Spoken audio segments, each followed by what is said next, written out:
Buonasera, l'ultima lezione che tratterà della crisi dell'illuminismo.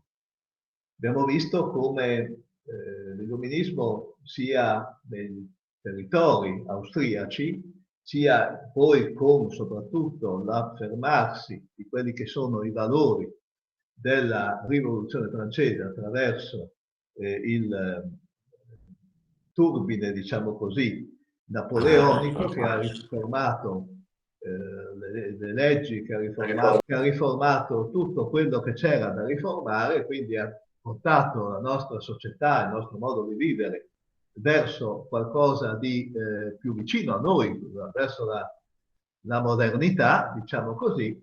Ecco che siamo arrivati appunto ad un certo punto che la ragione non basta più. Perché non basta più? Perché diciamo che c'è, almeno negli intellettuali, forse il popolo è più contento così che come prima. Gli intellettuali sentono nostalgia di quello che è un po' la visione classica della filosofia, della ragione, diciamo di tutto ciò che fa parte dell'aspetto intellettuale. Perché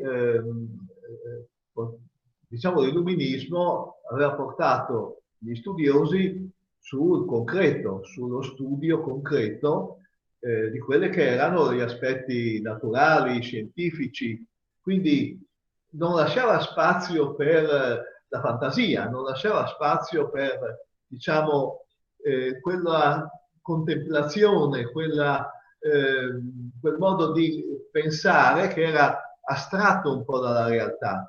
Per cui quelli che invece pensano che sia invece da sottolineare più l'aspetto non pratico della ragione, hanno la meglio perché siamo in una fase di cosiddetta restaurazione, nel senso che c'è una reazione alla rivoluzione, quindi si chiama restaurazione, il famoso congresso di Vienna anche dal punto di vista politico la sanziona questa restaurazione, per cui non più, diciamo, si va dietro a quello che è la scienza, quelle che sono gli aspetti della scienza e della tecnica, ma si incomincia un po' a tornare indietro, diciamo così. Non del tutto, perché molte conquiste, sia nel pensiero, sia in pratica dell'illuminismo, vengono ad essere mantenute.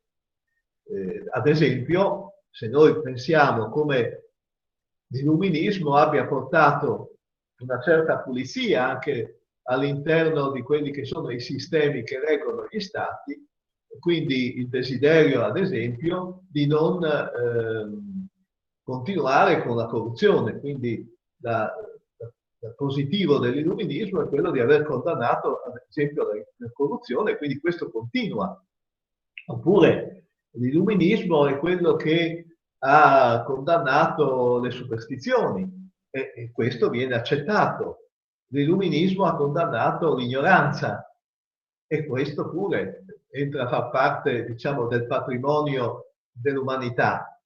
E come pure tutto ciò che riguarda la liberazione dell'uomo, la liberazione di tutto ciò che era proprio dell'uomo attraverso l'illuminismo, attraverso la rivoluzione, viene accettato. Però si vuole uscire, ecco, dall'aspetto, come si potrebbe dire, meccanicistico, dall'aspetto materiale, per passare invece ai concetti astratti, a ciò che diciamo è più simile a qualcosa che non ha diciamo radice nell'esperienza o nell'osservazione, ma invece è qualcosa che nasce all'interno dell'uomo e nasce all'interno dell'uomo portandolo a ragionare in altro modo, cioè sempre la ragione ma ragionare in altro modo. Che cosa quindi si va a cercare?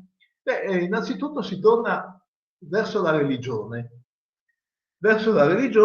e se l'illuminismo cercava la verità nella scienza, la religione porta verso la ricerca delle verità, quindi le verità eterne, la verità che giustifica, diciamo, l'esperienza umana, che giustifica quelle che sono le radici della storia umana e quelle che sono le radici anche della esperienza dell'uomo che è soprattutto un'esperienza, secondo l'aspetto religioso, un'esperienza fondata su quelle che sono le verità eterne, quindi una ragione che si rifà soprattutto a quello che è una rivalutazione quasi della fede, la rivalutazione della fede, ma non solo della fede religiosa, diciamo così, ma anche, ad esempio, di quello che l'illuminismo condannava accanto alla fede, che erano per esempio i sogni. L'illuminismo voleva cancellare il sogno, era per la realtà, oppure l'illuminismo era per la razionalità, non per l'istinto, era per diciamo il vero e non per le visioni. E tutto questo porta oltretutto a cercare un altro aspetto che è quello appunto di una ragione che superi l'illuminismo e che porti invece alla possibilità di costruire una scienza che non sia una scienza assolutistica, cioè che non sia una scienza che giustifica tutto dell'uomo.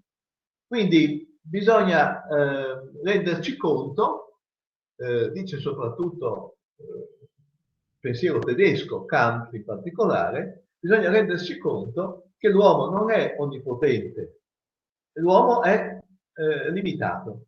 E se l'uomo è limitato, dunque anche la sua impossibilità anche a andare oltre certi diciamo, aspetti pratici, perché al di là di quello, questo era il libro anche che scrive Kant, la critica della ragione pratica, perché la ragione pratica non giustifica tutta la mia esistenza.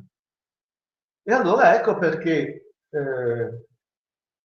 Kant sempre scrive anche un altro libro, accanto a scrivere le critiche, no? Perché era una persona che aveva questo spirito critico, quindi c'era prima la critica della ragion pura, poi la critica della ragion pratica e poi la critica del giudizio, dei suoi libri, insomma, no? Che cosa significava critica del giudizio? Significava che bisognava trovare qualcosa che aiutasse a capire quello che ci sta al di là del nostro limite e soprattutto a conoscere il limite della nostra natura, quello che evidentemente gli illuministi non facevano, non cercavano nemmeno, perché erano convinti che la natura umana potesse arrivare ben oltre quello che erano i limiti che le venivano assegnati dalla natura. Quindi che cosa ne nasce? Ne nasce una realtà che viene chiamata dal punto di vista filosofico idealismo.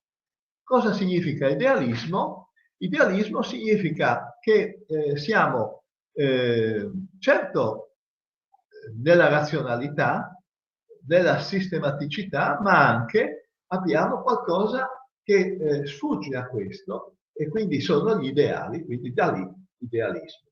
L'idealismo è l'origine di quello che poi verrà chiamato anche romanticismo. Quindi il romanticismo è il frutto sostanzialmente della crisi dell'illuminismo. Un illuminismo che ormai si rende conto di avere dei limiti.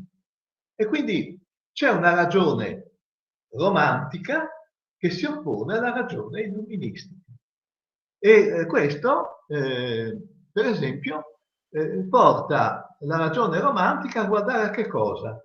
Se l'illuminismo era convinto che ci fosse tutto finito, razionale, a portata di mano dell'uomo, la ragione invece romantica ci porta verso l'infinito, cioè ci dice l'uomo non ha nulla in confronto a quello che è l'infinito, ha solo una piccola parte, ma non tutto.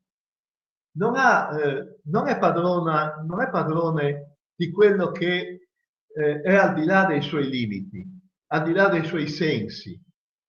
È semplicemente qualcuno che cerca di vivere, ma di vivere senza l'esigenza di dover continuamente misurare, pesare, no? Tutto quello che fa lo scienziato solitamente, no? Quindi bisognava avere la possibilità di guardare il mondo non dal di fuori, ma nel proprio mondo guardarlo dentro. Quindi la ragione deve guardare dentro all'uomo e non fuori dell'uomo. E questo cosa porta? Porta naturalmente a non più identificarsi con quelle che erano le ragioni illuministiche, ma porta a identificarsi con la storia. Cioè l'illuminismo credeva di avere chiuso la storia perché? Perché evidentemente aveva raggiunto i suoi obiettivi.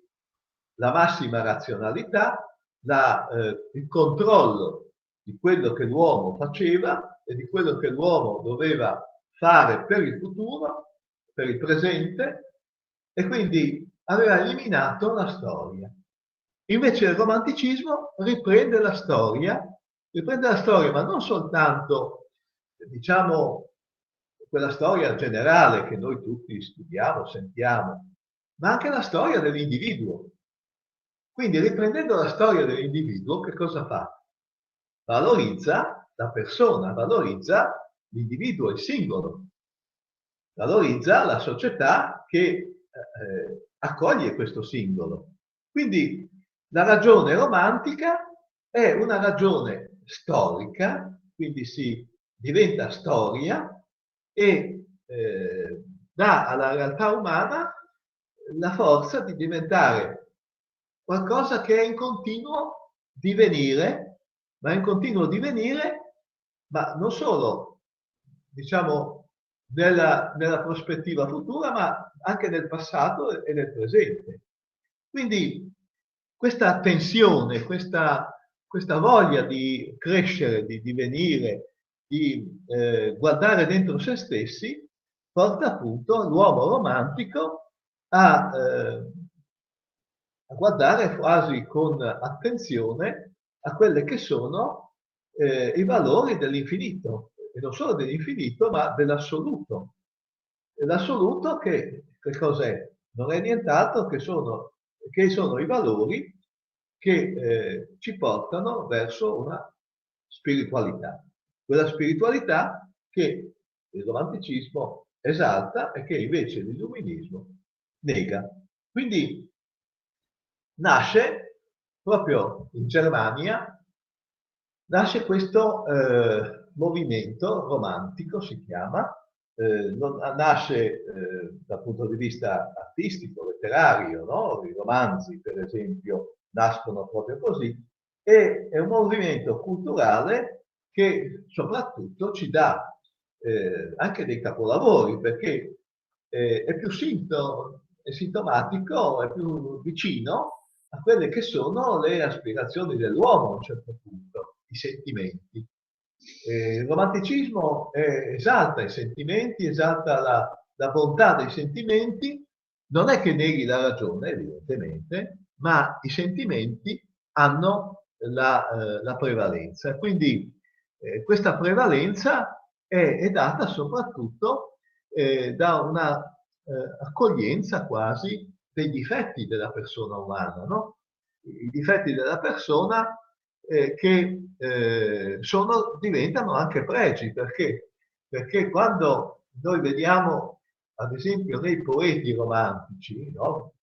Leopardi e altri, i loro difetti diventano per noi pregio, diventano qualcosa di valido, i loro problemi. I loro problemi invece nell'illuminismo venivano quasi disprezzati perché non rientravano nella razionalità della società, nell'organizzazione razionale della società. Quindi la poesia torna di moda. Mentre nell'illuminismo quello che era, diciamo, valido era lo studio scientifico, era la razionalità dello scrivere, quindi la prosa, quindi una prosa che avesse una giustificazione per ogni sua parola. Con il romanticismo invece c'è la reazione per cui c'è meno prosa, ma se è prosa è romanzo, quindi Promessi Sposi, Ivanhoe e via dicendo, ma invece predomina la poesia. Cioè il romanticismo è fatto di poesia. E la poesia, secondo i poeti romantici, non è solo così sentimento di una persona, diventa anche qualcosa che ha a che fare con la divinità, per cui tutti si sentono un po' poeti, per dirla, no? Ancora oggi, se noi andiamo a guardare dentro noi stessi, ci sentiamo tutti un po' poeti. Io vedo tante volte, no? Che ai giornali e anche a qualsiasi occasione, no? Che si faccia, arrivano centinaia di poesie, di componimenti, no? Tutti si sentono un po' poeti. Perché questa è la natura umana, no? La natura umana è quella di essere sentimentale più che razionale. Lo è alle volte razionale, per fortuna che lo è. Però diciamo che se dovessimo scegliere tra la poesia e un trattato scientifico, tutti noi sceglieremo la poesia. Cioè dobbiamo essere sinceri, no? Per cui il romanticismo e il romanticismo che si contrappone all'illuminismo è un romanticismo poetico, alla spiritualità, alla religiosità, ha dentro di sé il sogno, il misticismo, cioè tutto quello che in qualche modo ci porta ad una elevazione, mentre l'illuminismo ci portava terra a terra, e invece in questo modo la poesia ci eleva e ci porta naturalmente anche a tutti i vari sentimenti che possiamo avere, quindi l'amore, la religiosità, la sensibilità per tutto ciò che accade. Noi oggi, in fondo, anche se siamo in una civiltà tecnologica, sentiamo, se guardiamo bene dentro noi stessi o se guardiamo bene a quello che noi abbiamo attorno a noi, siamo più portati appunto ad avere questa sensibilità sentimentale, questa sensibilità che ci porta a pensare anche non solo alle, diciamo, cose materiali, ma anche a qualcosa di più, a qualcosa che va oltre la materialità. E certamente questo perché? Perché noi vediamo al centro della nostra attenzione la persona umana, ma non la persona umana razionale, no? Noi vediamo la persona umana così com'è. Noi accettiamo e vorremmo accettarci e accettare la persona umana così com'è. Ed è questo il romanticismo. Il romanticismo è guardare all'uomo non come un essere ragionevole, un bipede in plume, dicevano, no? Ma come un essere che ha dei sentimenti, che ha qualcosa dentro di sé che lo arricchisce e che non è solo esteriorità, non è misurabile, non è pesabile, ma è qualcosa che gli dà dignità e che gli dà forza anche dal punto di vista delle idee. Quindi, diciamo, alla crisi dell'illuminismo si contrappone, perché poi non è che ci sia una rottura, diciamo, fissa tra romanticismo e illuminismo. Le due cose convivono, le due cose si misurano. Allora, alle volte, per esempio, abbiamo nella stessa società, nella stessa realtà sociale, anche da noi qui in Italia, abbiamo la convivenza tra l'illuminista e il poeta e il romantico, insomma, no? Per cui non è che ci sia una rottura fissa. Abbiamo invece appunto questa convivenza e questo controllo e questo confronto che ci porta, ecco, a pensare appunto che l'uomo è fatto di questo e di quello, è fatto di finito e di infinito, è fatto di realtà materiale e anche di realtà spirituale. Quindi tutto ciò viene ad essere realizzato in questa parola appunto che si chiama romanticismo, romantico, quello che ha anche il senso, appunto, ha senso di questo sentire, no? E quindi tutto ciò, come vi dicevo, nasce proprio nell'area germanica. Come nell'area germanica avevamo visto nell'illuminismo prevalere Federico II e Maria Teresa d'Austria, e quindi influenzare anche il Friuli orientale, se vogliamo, e tutto il milanese, perché erano, diciamo, contingenti, erano parte della stessa realtà statale. Oggi invece guardiamo come in realtà poi la Germania incomincia a svegliarsi prima degli altri, cioè questo rafforzamento dell'illuminismo in Germania porta invece ad una polemica. Perché? Perché è evidente, siccome l'illuminismo rappresentava il potere nei confronti del potere che si basava appunto sulla razionalità. Quindi ecco perché nasce in Germania questa rivolta contro la ragione, perché la ragione era il potere e quindi se c'era lo spirito rivoluzionario,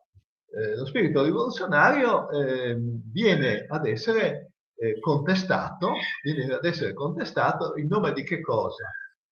In nome della conoscenza, della fede, intuizione mistica, del sentimento, di tutto ciò che in qualche modo fa parte di una contrapposizione al potere.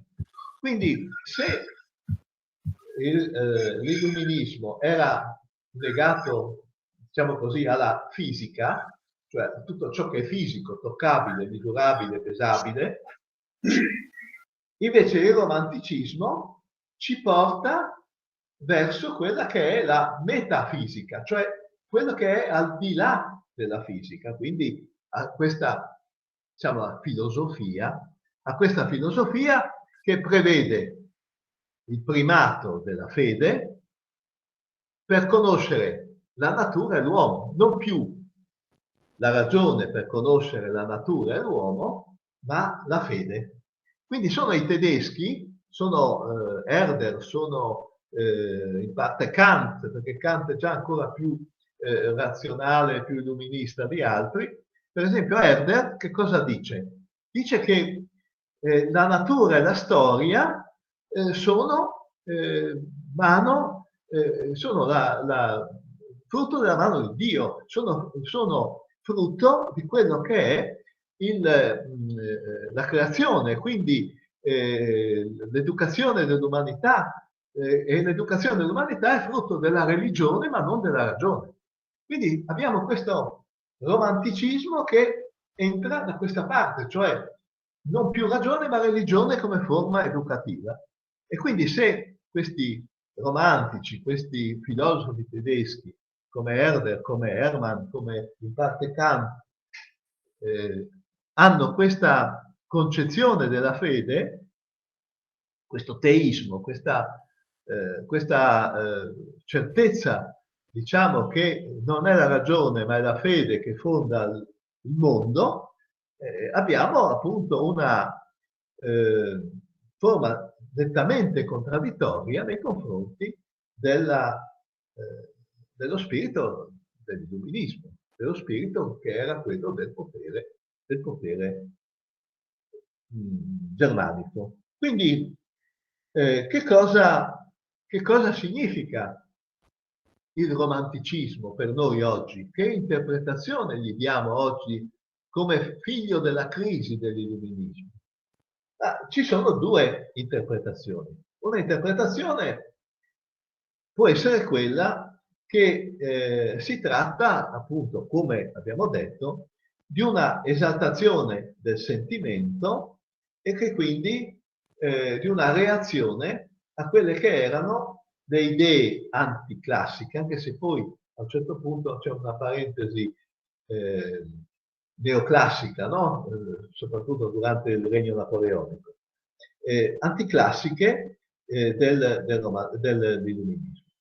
Dall'altra parte, un'altra seconda interpretazione è quella che ci porta a guardare la letteratura, la poesia, la politica, l'arte, come una parte integrante di quello che è invece un insieme di ideali e di valori che vanno al di sopra del materiale.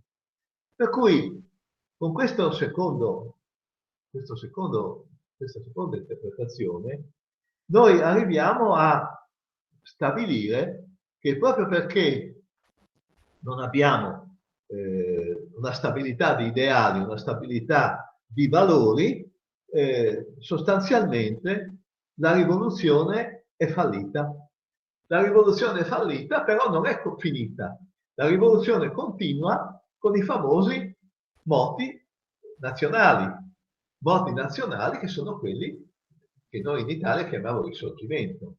Quindi la storia continua sempre sulla linea della rivoluzione, però non è più una rivoluzione dettata dalla razionalità e dalla ragione, ma è dettata dal sentimento. Quindi la patria, quindi la libertà, quindi tutto ciò che in qualche modo accontenta la nostra parte, diciamo, sentimentale, le nostre idee, le nostre partecipazioni quasi a quella che è la vita della società e la nostra vita interiore, che è quella che ci dà appunto la possibilità di capire e di interiorizzare quelli che sono i moti anche esterni. Non solo questo, ma il romanticismo anche ci porta al primato dell'individuo. Cosa significa primato dell'individuo? Significa che l'individuo è ormai al centro dell'attenzione. Nelle battaglie, chiamiamole così, illuministiche, erano le masse razionali che si muovevano. Invece nel romanticismo, ecco, noi vediamo l'individuo e un individuo che non è più diciamo legato al razionalismo, ma invece è portato a questo sentimentalismo, a questo dare forza ai suoi sentimenti, ai suoi principi. E quindi che cosa ricorre sostanzialmente negli autori romantici e nel momento in cui anche gli stati, anche le realtà politiche si adeguano a questa corrente culturale? Succede che ci siano appunto dei movimenti nazionalistici, dei movimenti di libertà, di liberazione anche dell'uomo in nome appunto di questi valori. E quindi il rifiuto della ragione illuministica diventa qualcosa di alternativo, possiamo dire così, a quella che era stata una società indirizzata in senso unico, cioè allo sfruttamento della ragione. E allora ci sono dei punti che noi possiamo vedere e così individuare come punti della crisi dell'illuminismo e dell'affermarsi del romanticismo. Allora abbiamo visto per esempio i sentimenti, no? Quindi i sentimenti che ci danno la possibilità di cogliere quelle cose che la ragione non coglie, le emozioni, la vita dentro di noi, quel sentire che fa parte, diciamo, del nostro essere, del nostro sentire, diciamo, non con la ragione ma con il cuore. Poi c'è l'arte, evidentemente. L'arte che è, per il romanticismo, non è misura, non è, diciamo, esattamente calcolata, ma è poesia. E la poesia non ha limiti. La poesia ha delle intuizioni, ha delle logiche, ma sono delle logiche che non sono logiche matematiche, non sono logiche che si enumerano e che si contano, sono logiche legate alla ispirazione e quindi a quello che la vita ci dà come esperienza, come profondità della vita. E quindi allora, se la poesia è importante, andiamo anche a vedere come nel romanticismo cresce anche un'altra componente, che è la musica. La musica che diventa regina quasi di queste arti umane. Quindi la musica apre al sentimentalismo, apre a quella che è una profondità di emozioni, perché quando noi sentiamo un bel brano di musica, in fondo ci emozioniamo, in fondo ci sentiamo partecipi di questo brano di musica, come quando leggiamo una poesia, ci sentiamo partecipi di quello che la poesia ci dice.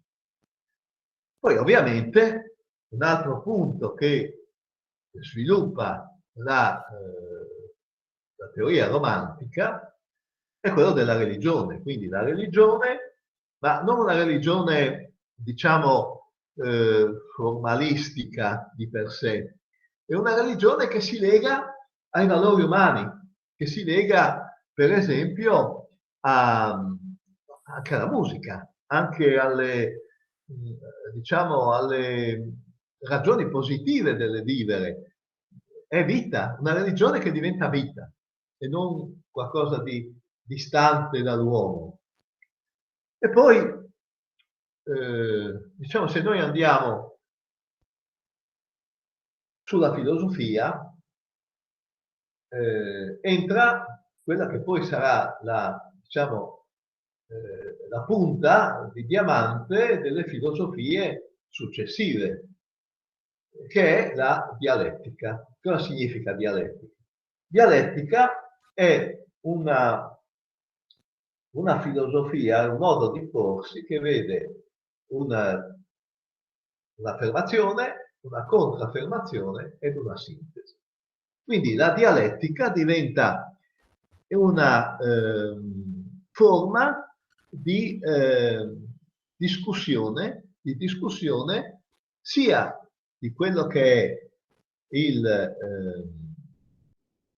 contenuto romantico delle affermazioni che noi andiamo a vedere in questo periodo, sia di quello che è il contenuto illuminista. Quindi Hegel che cosa fa? Hegel, che è il pensatore che appunto afferma questa dialettica, dice non dobbiamo fermarci al superficiale, ma dobbiamo procedere appunto attraverso questa sintesi che è frutto di contrapposizioni. E un'altra cosa che sempre nell'ambito filosofico della persona, del coso, della dignità umana, abbiamo il senso dell'infinito. Già, che cosa abbiamo detto? Che mentre la scienza dell'illuminismo andava sul finito, quindi sul misurabile, il romanticismo va sull'infinito, quindi sul non misurabile, su ciò che va oltre lo spazio, oltre il tempo, ma non solo oltre lo spazio, oltre il tempo, ma anche oltre la natura, oltre la morte addirittura, no? E mentre nell'infinito vede il finito, no? Altrettanto nel finito vede l'infinito. Quindi diciamo che la nostra vita, che cos'è altro se non un legame tra noi, la natura, la storia, e quindi il nostro essere è qualcosa che partecipa a quella che è la vita della natura, della storia e dell'uomo in sé e dell'uomo come, diciamo così, ideale, dell'uomo come frutto della natura e dell'infinito, no? Quindi una religiosità molto, diciamo, elevata, una religiosità che qualcuno chiama appunto cosmica, cioè non legata ad un rituale religioso, ma ben più ampia, ben più alta, ben più trascendente, potremmo dire, no? Quindi la religione del romanticismo è qualcosa anche di, come dire, drammatico, no? Lo vediamo in taluni autori, Manzoni per primo, ma anche poi diversi pensatori come Rosmini, come altri, i quali vedono appunto nella religione, vedono il dramma anche di se stessi. Quindi non è un approccio religioso, come potremmo dire, sereno, no? Ma è un approccio religioso spesso appunto drammatico, no? È qualcosa di una volontà di superare appunto il finito, ma non serenamente, con una battaglia quasi, con una guerra, facendo di questa guerra il fine della vita umana, insomma. Ecco, cioè, qualcuno vede nel fare continuamente la guerra a questa realtà infinita per entrare nel finito e quindi per diciamo, dare alla vita umana la giustificazione che c'è perché c'è una guerra. Ecco, e naturalmente questo non funziona, evidentemente, no? Non funziona ed è per questo che viene emarginato spesso all'area germanica, l'area che ha dato inizio a questo processo di critica della ragione. E allora andiamo a alcuni altri aspetti della vita umana, della critica dell'illuminismo. Allora, l'ironia che usava Voltaire non è più di moda. Cioè, l'ironia non ha più quella presa che aveva sotto l'illuminismo. E pure, diciamo, quella tendenza a fare dell'uomo un essere superman, no? Come abbiamo visto alcune volte. Cioè, l'uomo non è più pieno di capacità, di virtù, diciamo quasi magiche, no? Invece l'uomo diventa qualcosa, diventa diciamo, come potremmo definirlo? Diventa come un viandante che gira nel mondo per cercare qual è la sua strada. Qual è la sua strada? Quello che cerca un'inquietudine continua un'inquietudine continua e cerca sempre qualcosa di irraggiungibile, di illusorio, no? Quindi è un uomo che aveva un passato felice che si trova in un momento di difficoltà. Il romantico in fondo non è un uomo contento, il romantico è un uomo problematico. Anche leggendo I Promessi Sposi, pur essendo un romanzo, diciamo, che finisce bene, tra virgolette, però traspare in Manzoni questa problematicità, questo sentire che è un sentire drammatico, che è un sentire la propria crisi spirituale. E quindi l'uomo è soprattutto spirito, è soprattutto spirito per i romantici. Quindi uno spirito che si contrappone allora alla natura, che si contrappone a quello che è sostanzialmente lo spirito invece è la materia. E su questo fatto pone come valore assoluto che cosa? L'amore.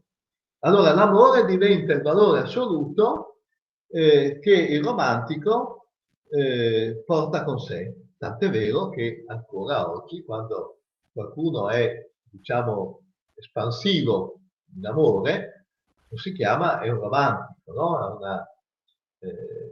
Lo si chiama appunto come romantico, no? E quindi c'è questa volontà dell'amore che diventa metro, che diventa, possiamo dire, anche dramma, perché l'amore è felicità e soprattutto è anche mancanza. Quindi c'è una nuova concezione della storia, che non è quella degli illuministi che vedevano nella storia qualcosa di positivo, ma diventa quella dei romantici che vedono invece nella storia qualcosa di pessimistico. Vedono nella storia una forma di santificazione, se vogliamo, del passato. Quindi il passato è buono, ma come romantico, vedo nel passato gli errori, i pregiudizi, le violenze, tutto ciò che il passato ha di negativo, lo vedo in prima linea, in prima scelta, diciamo. Non vedo il positivo del passato. Per cui incomincerò a criticare quelle che sono le istituzioni del passato, quindi la famiglia, i ceti sociali, la monarchia, lo Stato, la Chiesa, cioè c'è una forma di critica, che mi porta però a una conclusione, che l'età migliore, come romantico, non è quella che io vivo, non è quella poco fa dell'illuminismo, con le sue riforme, con le sue tecnologie, con le sue scelte. Ma l'età migliore qual è? È quella del Medioevo.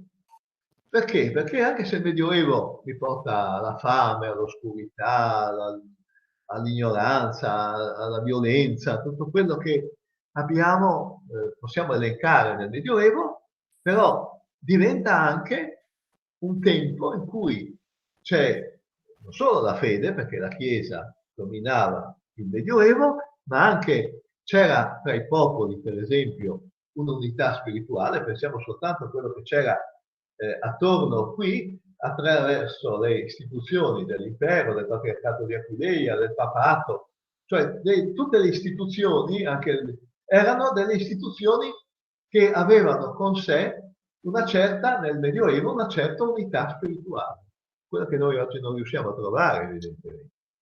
Ma poi anche il Medioevo era anche il tempo della fantasia, della creatività, del guardare non solo a quello che esiste, ma anche a quello che non esiste.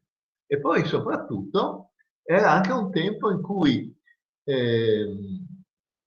si potevano compiere delle imprese cosiddette cavalleresche, delle imprese epiche dove il valore dell'uomo veniva esaltato dalla finalità per cui lui si muoveva, per cui lui dava spazio appunto a questa sua voglia di avventura. E quindi voi capite come l'illuminismo abbia perso smalto di fronte a questa carica invece romantica, a questa carica che mi porta a una concezione della storia che è diversa, una concezione della storia che non è più quella che si pensava, ma è una storia che vede l'individuo, la persona, la vede in lotta contro quella società che in qualche modo ne limita la libertà, che ne limita il fatto di essere pienamente libero e pienamente consapevole della sua dignità. Per cui nasce proprio all'interno del romanticismo, nasce quello che si chiama il pensiero liberale, che porterà poi al patriottismo, al nazionalismo e alla storia, diciamo, successiva dell'Ottocento, del Novecento, quando passerà l'idea di popolo e nascerà invece l'idea di nazione. Mentre, diciamo, nei secoli precedenti all'Ottocento il popolo era alle volte il popolo di Dio, ma era il popolo anche in genere il popolo di una nazione, di un paese, era il popolo di una città, era il popolo di una regione. Adesso invece si parla di nazione, è il popolo di una nazione. E l'idea di nazione equivale a che cosa? Equivale appunto ad un insieme di individui che convivono insieme sulla base di lingua, costume, religione, no? C'era Carducci che diceva dell'Italia una d'arme di lingua d'altare di memoria di sangue di corpo. Perché? Perché questa era l'idea di nazione nell'Ottocento. E quindi la nazione ha un'anima popolare, uno spirito del popolo, è il genio anche il popolo della nazione. Quindi che cosa succede questo? Che cosa nega questo? Nega quello che era invece l'universalismo dell'illuminismo, perché gli enciclopedisti, il fatto stesso di essere un'enciclopedia, quindi di contenere il tutto, pensavano che ci fosse un universalismo, che tutto potesse essere contenuto all'interno dell'enciclopedia e quindi del movimento illuminista. Invece il romanticismo nega tutto questo, dice ci sono le nazioni, non c'è più il popolo del passato, ma ci sono le nazioni. E la nazione è quella che soddisfa alle esigenze dei popoli. Quindi praticamente si arriva a quella che poi verrà attuato in Italia soprattutto, verrà attuato il romanticismo uguale risorgimento. Quindi avremo delle parole che entreranno nel nostro vocabolario, nel nostro modo di pensare, soprattutto attraverso appunto il processo di unità italiana. Quindi si parlerà, per esempio, di liberalismo come espressione della salvaguardia dei diritti umani, dei diritti individuali però dell'uomo, non quelli collettivi, di democrazia come titolare di una sovranità, questo sarà soprattutto Mazzini che lo dice, del patriottismo, anche in questi giorni, no? Si parla di un presidente patriota, no? Di un patriottismo che è come una battaglia per far coincidere lo Stato con la nazione e poi soprattutto l'autodeterminazione, l'indipendenza, che è quella che poi porterà appunto alle guerre di indipendenza sia italiane sia in altre nazioni. Quindi abbiamo proprio questo passaggio, questa traduzione, diciamo così, di quella che era prima una ragione illuministica, una ragione calata nella realtà, e invece ora abbiamo una ragione che invece si spinge verso l'individualismo, l'antistatalismo, se vogliamo anche, ma anche uno statalismo nuovo e nazionalista. Quindi i nazionalismi, che cosa ci porteranno poi i nazionalisti? Ci porteranno alle due guerre mondiali, sostanzialmente. Ci porteranno ad una concezione più pessimistica della vita, ci porteranno anche alla, diciamo, a una differenziazione tra quello che è il reale e quello che è invece il sognato, il pensato, il creato, ecco, dal punto di vista di quelli che sono i filosofi, di quelli che sono i maestri del pensiero dell'Ottocento. Bene, io mi fermo qui, vi ringrazio per la vostra fedeltà, vi ringrazio perché siete sempre stati così attenti e spero di essermi fatto capire perché l'argomento era abbastanza difficile. Buonasera a tutti.